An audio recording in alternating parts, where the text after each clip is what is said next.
Ito, para naman medyo matuwa tayo at pati kayo na mga Pilipinong kababayan kong pinaglilingkuran natin sa buong Pilipinas at sa buong mundo. Kaugnay pa rin po dito sa issue ng iskandalo ng mga project na merong korupsyon. Inamin na po at sinabi na po ni Justice Secretary Boyeng Rimulya lahat ng nabanggit na mga personalidad, isosomo nila, iimbestigahan, pananagutin. Kahit na anong denial, kahit na anong press release, kahit anong pang mga talumpating ginagawa, speeches dyan sa Kongreso at Senado, wala daw silang pakialam. Basta titingin ang DOJ sa ebidensya, sinumpaang salaysay ng mga testigong mayroong kinalaman. Hindi ibig sabihin testigo, wala na silang pananagutan, pati sila. So yun po yung magandang balita. Ibig sabihin ito, congressman, senador, taga-DPWS at kontraktor, lahat sila mananagot. Lahat sila ay dapat magpaliwanag. Maliban pa ho dyan sa pagsomon at sila ay isasalang sa at kakasuhan, seryoso na rin po ang ating pamahalaang kumpiskahin, i-hold lahat ng kanilang mga asset, pera, property at iba pa. Ongoing na po yan. Dahil ang NBI, DOJ gumagalaw at saka po ang Anti-Money Laundering Council at Bangko Sentral. So the whole government approach, buong gobyerno, matapos pag-utos ni Pangulong Marcos na panagutin dahil pera ng bayan, walang kapartido, walang kamag-anak, walang kaibigan. Pag sumabit-sabit, mananagot sa batas. Yan ang magandang balita. Nakaka-proud tuloy ka kahit papaano, nakakatanggal ng stress kahit papaano kasi merong inaasahan tayong mangyayari.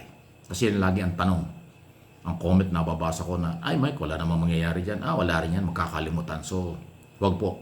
Kaya naman po, ako at ang aking mga channel, kayo mismo ang aking hinihikayat. Wag nating palamigin ang isyong ito. Wag nating pabayaan ito. Wag kayong magsawang subaybayan itong mga isyong ito. Kasi tayo ang complainant. Napakasimple, common sense, kahit sa mga simpleng kaso. Pag ang complainant ay lumamig, nagpabaya, madidismiss ang kaso. Pag ang complainant ay nanahimik, masasapawan ng akusado. Kaya tayo mga Pilipino, kayo na may-ari ng perang ito, tayo ang complainant, peoples of the Philippines, laban sa mga corrupt government official. Mas marami tayo at may karapatan tayo. Yung responsibility and accountability, nasa kanila yun. Tayo meron ding responsibility, ano yun? Manindigan at ilaban ang mga kasong ito sa kahit kanino. Wala mo ng kampihan. Kahit kapartido, kung sabit, managot. Kahit kamag-anak, kung sabit, papanagutin. Kahit sino sa gobyerno, sabi nga ng Pangulo, wala siyang palalampasin dito. Alam mo yun, sinabing walang kamag-anak, walang kapatid, walang kapartido, napakabigat nun. So yun po yung ating susundan. Kung ginawa ng Pangulo yan at ginagawa ng Pangulo yan, bakit naman hindi natin kayang gawin? Tayo ang pinaglalaban niya. Again, pasalamat tayo dahil si Pangulong Marcos ay nagsalita tungkol dito. Siya ang nag-expose nito. Alam niyo kung congressman, senador, pangkaraniwan lang na tao nag-expose nito, mababaliwala ito, walang maniniwala. Pero dahil ang Pangulo ang nagsabing merong korupsyon, merong ghost project, mayroong malaking perang nawawala. Ang unang sinabi ng Pangulo, huwag natin kalimutan ito, 545.6 billion, mahigit na kalahating trilyon in 3 years. 2022, hanggang ngayong 2025. Pero dahil nagbuo ng ICI, Independent Commission for Infrastructure, ayan, ginawang 10 years. Simula 2016, Duterte administration hanggang ngayong taong ito. Maganda po yan. Kasi doon po sa nakarang gobyerno, pinagtakpan lang, dinaan lang sa takutan, dinaan sa pagmumura, pero meron ding korupsyon. Sa totoo lang, meron din pong ganitong sitwasyon. Meron ding ghost project, substandard, at na-discover na nga, di ba? Nung last week lang, binalita ko sa inyo. Na-discover doon sa Davao Occidental. 2021 ang project. Nabayaran, wala namang ginawa. Complete payment, walang binaginawa. Saka lang sila nagsimula 3 weeks ago. nung pumutok na itong istorya, saka lang gumagawa. Pero matagal ng bayan. Kaya nga minura ni Secretary Dizon sa harap ng media yung regional director ng Region 11. Bakit siya pumayag na bayaran full payment nang wala namang ginawa? Ganyan po. Davao Occidental, Davao Region. O paano pa kaya yung kay Pulong Duterte na 51 billion doon sa unang distrito ng Davao? Ano bang nangyari sa first district ng Davao? Alam mo yung 51 billion project, napakalaking pera nun. Sana maunlad na yung first district na yan. Sana ay maganda na ang lahat yan. O binabaha pa rin eh. Yan ang sinasabi natin.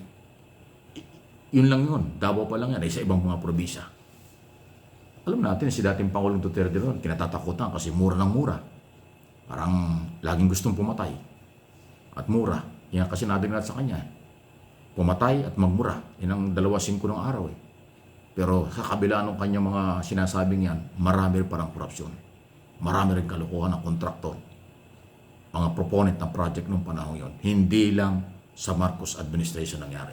Dito lang nabuko dahil hindi natiis ng Pangulo. Dahil hindi kasapakat si Pangulong Marcos. Dahil hindi niya pinayagan. Kasi kung ikaw ay presidente, alam mo ito, o pinayagan mo ito, o kumikita ka rito sa racket na ito, hindi mo i-expose.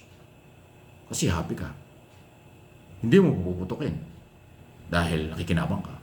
Ay obvious na pinaputok niya, nagalit pa siya. At ibig sabihin, hindi niya alam ito.